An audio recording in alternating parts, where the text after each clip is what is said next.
There we go. The removal of a 67 Shelby Mustang for the first light of day in 30 years.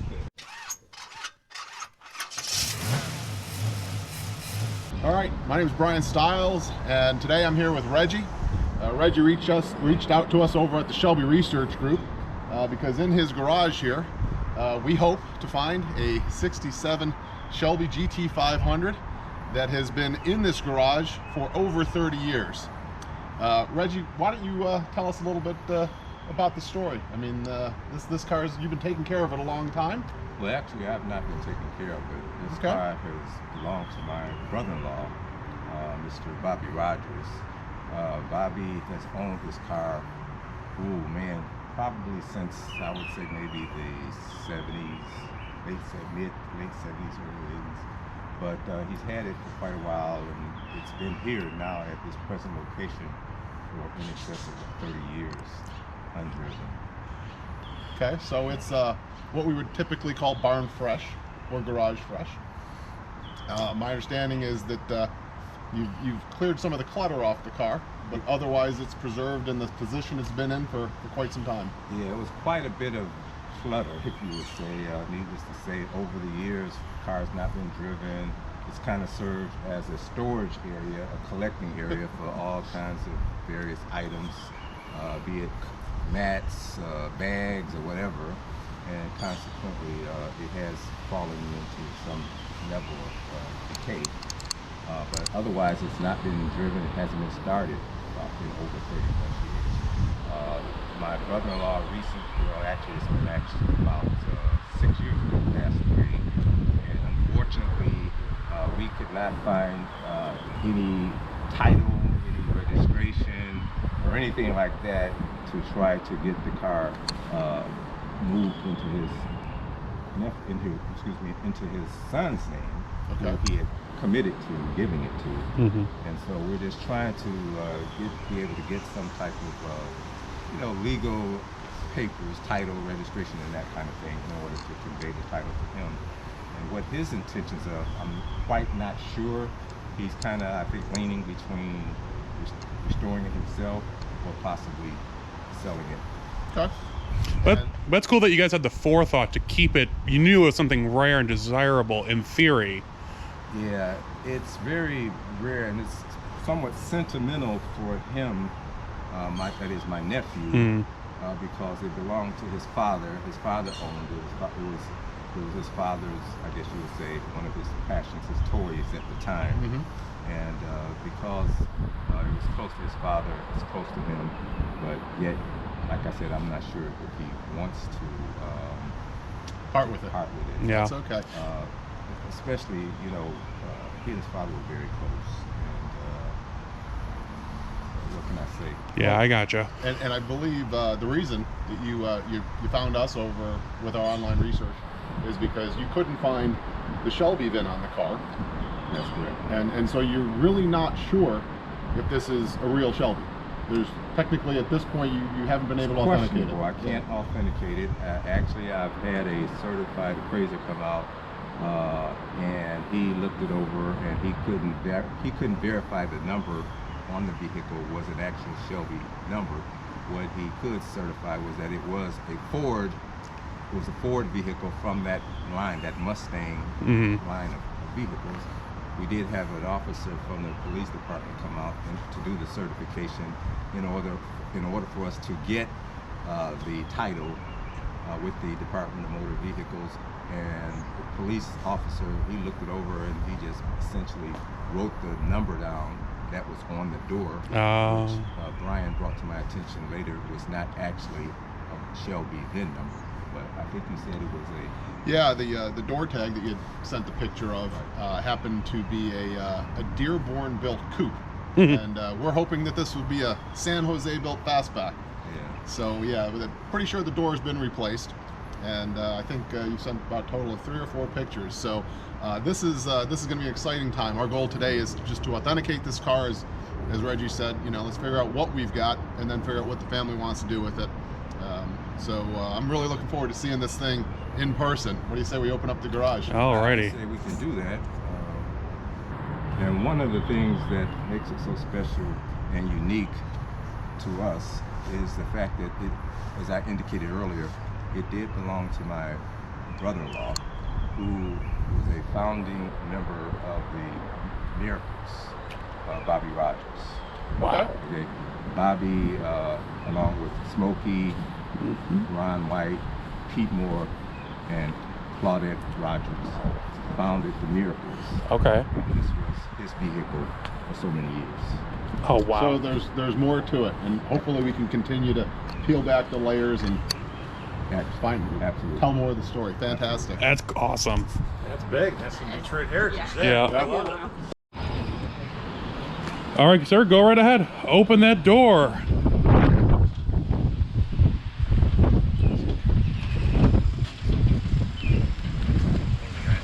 Look at that. Wow. Look at that.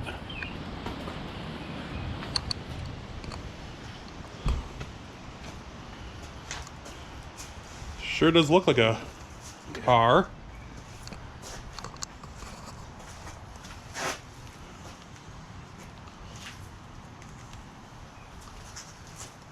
That was a heavy person. Well, actually, yeah, what happened a few times is there's a bedroom right above with a bathroom, and the plumbing pipe leak. Couldn't move the vehicle, so the plumber Oh, used it as a ladder. Oh, nice guy. they used this car as a ladder. Wow.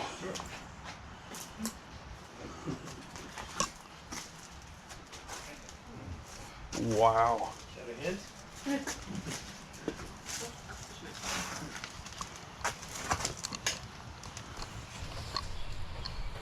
Now, Brian, what engines would these Shelbys have?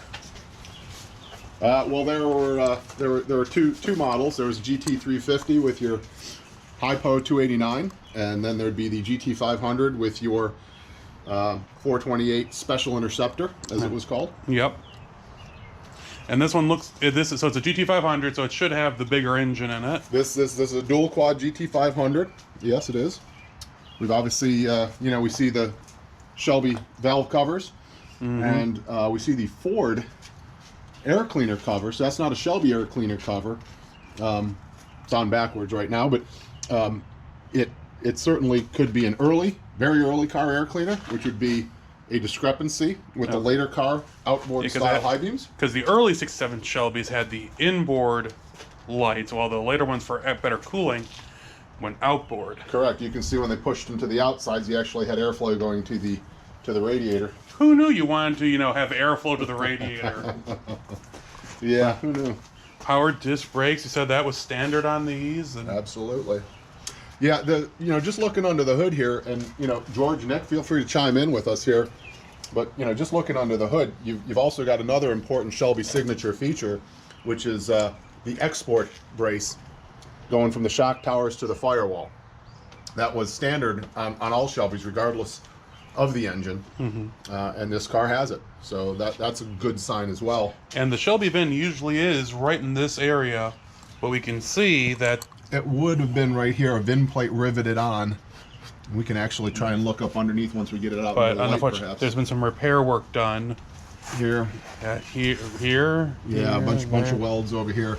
And with the driver's side door being replaced and the alignment of this front grille, it's very probable that this car was in a left front accident. And therefore, the hood could have been replaced. This is an all fiberglass hood. Okay. And you can see it's pretty well chewed up. Darn raccoons. So they're just relying on the pins now. Yeah. Yeah. Well, he hasn't seen any wind flow, right? It So hasn't had any flow in a while. Alrighty. the export brace, power steering. We're missing the one of the other features, which would be part of the extra cooling package, which all 67 Shelbys would have received, which would have been the fan shroud. That's missing. Also may have been compromised in the front end accident. Yeah. This looks like some sort of a homemade. I was trying to judge this by years, and That's- year that Maybe a Ford pickup truck or something. Yeah, I'm thinking this doubles as a Yeah. beer bottle opener. It might. Get a little smoke on And there. so that's what's causing damage to the hood assembly then, right? That's what probably put a hole through that. Well, yeah, again, this could have, you would think if it was in front end accident, the whole hood would have been compromised, not just this ripped out. But Yeah. the other thing, I don't see a San Jose tag on the top of this radiator, that's so chances are this has been replaced. Okay. Yeah, radiator- because a Dearborn and a San Jose radiator would be two different. San Jose radiator should have a tag on the top. Alrighty. Shows me. So, moving on from the.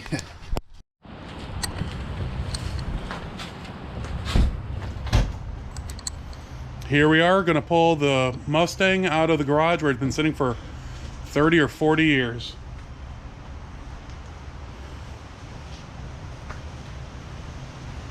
You ready, Brian? Hold on, is it stuck on the... You got it? Okay.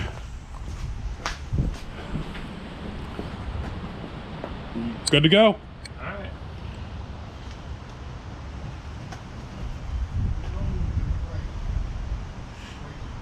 Yeah. Alright, give it a little.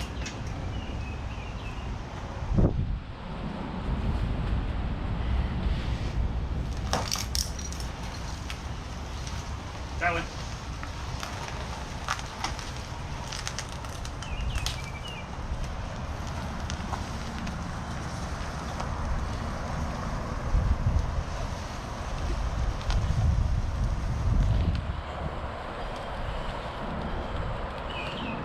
That's good. There we go. The removal of a 67 Shelby Mustang for the first light of day in 30 years. Still not sure what color it is. Yeah. We're still not exactly sure what's going on. Some layers you can dissect too. Yeah.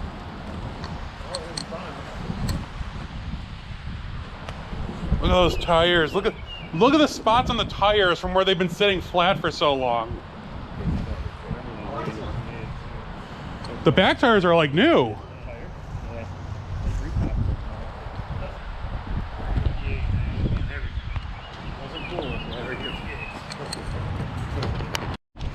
Yeah, we can't peel the carpet back to find a SVO sheet.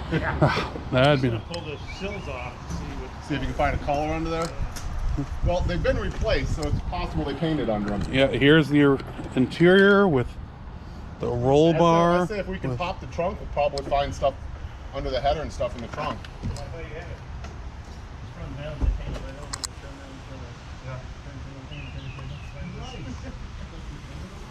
We found the original Cobra seat of the mold.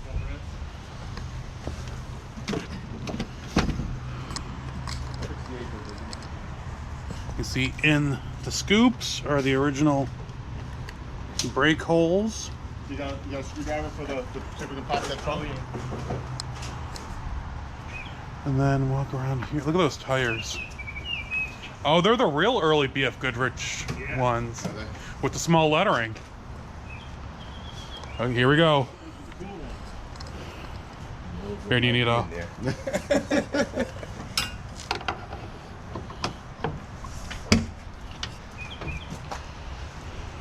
Got some spark plugs, mouse nest. Mouse nest. It's obviously jacked up, could have been blown out, could be gone, but what we really need. Here's the other side. This door hasn't been open in 40 years. We just got it open. We found the mouse nest in the trunk. I'd love to see if we can, piece it together. If we could, I mean, it's probably easy to get to this. Did you guys see what's in the glove box? Nothing. Nothing. Nobody. No mice. That's one heck of a dent. On video, that's all good stuff. Okay, so let's start. Stagecraft. It's fine. So your father bought it used in the 70s, correct? I think he bought it brand new. Okay. Yeah, because I think they only made 500 of them at the time. So, I mean, I if gotcha. he bought it, that part, I'm not positive of. I thought he bought it brand new, but Gotcha. I could be wrong. Okay, so, but for your entire life, was the car ever taken out of the garage? Was it ever? I mean, you said. Oh yeah, he drove it a lot when I was younger. Okay. We went. I remember going to driving in it. He would let the seat down in the back. Yeah. Me and my sister would sit in the back and look up at the sky while he's driving. And, Oh, that's you cool. know, it was an awesome car, but it did get taken a few times. Once when we stayed on Roseline in Detroit off of Puritan, it was stolen out of the garage. He did retrieve it, and after he moved, it was stolen again at another house that he was at. But he's recovered it every single time. And it's been mostly untouched. I mean, Yeah. Actually, he got it restored. That dent is from everything being on top of it. okay. And he got the car restored because it was a lot of rust on the bottom of it and everything. So he sent it to some guys and got it restored. But when he got it restored, he couldn't fit in it no more. For some reason, the seat wouldn't let back far enough. So he just kept it. And Okay. I was like, Dad, I was like, let's go to the Dream Cruise. The Dream Cruise, the Dream Cruise. He was like, man, you ever had a trophy you just wanted to look at? And I was like, yeah, I guess so. So, But the car, so the car ran when it was put away. yeah. Okay. So a couple questions I would have. Probably no memory of what dealership you got it from. That I Do you don't. remember where you lived when he bought it? That might Yes. tell us the closest dealership. We stayed on Roseline and Puritan in Detroit. Roseline and Puritan. Okay. So that would be between Livernois and Wyoming. At that time, I wouldn't know any Nah. dealership that was I'd around have to there. do a little bit of map questing or Google Maps to what Have to go. dealers might be in that vicinity. But if you think you bought it new, usually that takes place very close to where you live. So that might help us. Any old pictures of the car from any scrapbooks when you were a kid? What drive-in movie theater? Or... No, No. none, Pictures. none that I can remember ever taken in it. And so, how long has the car been sitting in the garage then for? This car has been sitting since 2000. We moved out here in 1988. Out here to this home, Okay. and that's how long it's been sitting. At the time, I believe the car was in storage, and then it was brought back to us, and then it was placed up under the tarp, and that was it. So it's been, per se, sitting for 30 years, possibly. Yeah. Because if 80, I'm 35, and I was born in 1983, so it could very well be 30 years, roughly. Okay. Accidents. Do you remember your father? I mean, so you said it was rusty. Was there ever any accidents, or do you No know? accidents. No. No accidents. I never ever remember this car being in an accident. We had it when we stayed off of 7 Mile. It's like when we moved off of Roseline, we moved off to 7 Mile in Freeland. Then the car was stored in the backyard. Oh, okay. Okay, so it didn't have a tarp on it or nothing, but it sat. He drove it a few times, I remember, but then it sat. You know, and then from just sitting, grass started growing up in it and everything, and then it started rusting all at the bottom of it. Oh, yeah. And then that's when he went and took it to some guys and got it restored. Where he took it, I don't know. Was it always a green car? Yep, it was always green. It's a little bit of a turquoise now, which is why we were kind of confused by it. Yeah, I think it's from the The the not necessarily. Yeah, it could be from that, and just sitting for so long. Yeah. Oh, very cool, sir. Very cool. Oh man, it's such a time capsule. It is, man. I remember some good times on this car. I bet.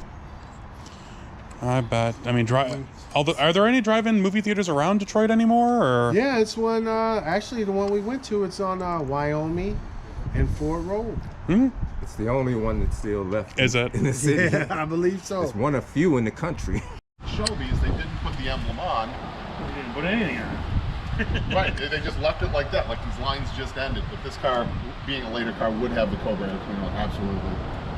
Okay, so this didn't turn out to be one of those that was on the train wreck, did it? The registrar did not mention that. They did not mention it as a train wreck car. But when I put together the report for you, like I said, I'm gonna give you the VIN number and stuff like that, and then we can do an authentication report that hopefully you can, if you want to try and get it VIN. I wish it was a train wreck. I'm making this one. You know, on the other hand, once you have the VIN, you can probably run, make sure there's still no outstanding stolen reports or anything. All right, guys. So, as you know, we looked over every inch of this car and tried to find Shelby VIN or Ford VIN where it should be here on the inner aprons. All the evidence points to this car being a pretty good accident, which is why we can't find the numbers up front. But what we did is we climbed underneath the car, jacked it up, and found a Ford VIN on the transmission. And I got on the phone with Dave Matthews, the 1967 Shelby registrar. He looked up that Ford VIN, and there was a little bit of confusion in the system because that Ford VIN actually tracked to a car that he thought was in Florida. So not looking good. But then he kind of came back and found that the car in Florida may have submitted wrong information, and it looks like this car's Ford VIN does relate to an 1800 series Shelby VIN. We believe it's the real deal. All right. Wow. Oh, that's cool. Congratulations. Congratulations. That's cool. Yeah, you're welcome. You're welcome. Wow. Cool. Yeah, so it's what we thought. It's gonna take a lot of work to get it back to where it needs to be. Oh, But So how would you get the VIN number to be able to attest to the Department of Motor Vehicles that it is indeed a Ford Shelby, Well, so that they can issue what a we'll title? do is we'll put together for you kind of like a report, you know, and it'll be an authoritative report that hopefully you can use. And if this state doesn't cooperate, may have to go to a different state that's a little bit more forgiving when it comes to issuing replacement titles. Okay. So my nephew has not made a decision in terms of what his future plans are with the vehicle. I want to restore it, but I'm not opposed to not selling it. Sure. Mhm. Sure. Can you give us a roundabout number in terms of what the value of this vehicle might be? Well, I can tell you that we were just at the Mecum auction this weekend, and you know, I would say this car, if it were George, you might be able to help with this, but this car, fully restored to perfection, $200,000 car. Yeah, it's about 75, 200,000. $175,000, $200,000. The problem is that to get this car to that condition, from what I'm seeing right now, and I'm not a restoration expert, I'm more of a historian, but to get this car to that level, it's going to cost $175,000 to get it there because of the accident or accidents that it was in. There's a lot in the restoration, and you have some legitimate parts there, but Right. there's a lot more missing. So what I'll do is I'll put together some comps for you. I told you I'd help you put a fair number on the car. That's just an off the cuff. We just saw some cars sell for that. I think there were like 667 Shelbys that sold at the auction this weekend, some GT350s, some GT500s. So we've got some very recent numbers that'll give us a retail number. And then what we typically do is we, helping you figure out what your car's worth, we back down the cost of what it would take to get there. And That's the hard part. it's the hard part, because it's a really hard part for anyone that would buy the car. They would have to, you know, say, all right, well, if it's worth 175 and it's going to take 150 to get there, and I still want to leave myself some room. Right. But you know, hey, that color owner's manual is probably worth $400. Every little bit And, helps. and that steering wheel, you know, we restore that. It's you know what, I'd say it's an important car to you. It's also a very expensive endeavor to get it to where you need it to get to. If you want to put it to the right place that a car like this deserves, you probably spend a whole lot less money and make it something that can be driven again. You know, and maybe that is you know, has more of a, you know, a value to you than anything else. I mean, it's your dad's car. Yeah. So, like I said, spend some time. We'll put it in paper for you. Okay. And you know, make some decisions on it. But I'm really glad you called me. Glad that we were all a part of this, you know, operation. Ryan with the camera there, and George and Nick, and Samantha freezing over there. Sorry, Sam. Florida Sam freezing. She hates being on camera. So thank you. We really, I really Yes, appreciate thank you guys. It was great to meet you guys Great to meet you. and see this piece of history. So all I want to see is I want to see it enjoyed again, some way, shape, or form. It was really neat to see that untouched Shelby Mustang that had been sitting for basically, 40 years at this point, come out and see the daylight for the first time in, like I said, about 40 years. And the fact that we were able to get underneath the car, find the numbers, correlate it to a Shelby Mustang, which this one it should be, blew our minds, especially within such a short period of time. We were a little worried, and it all worked out for the best.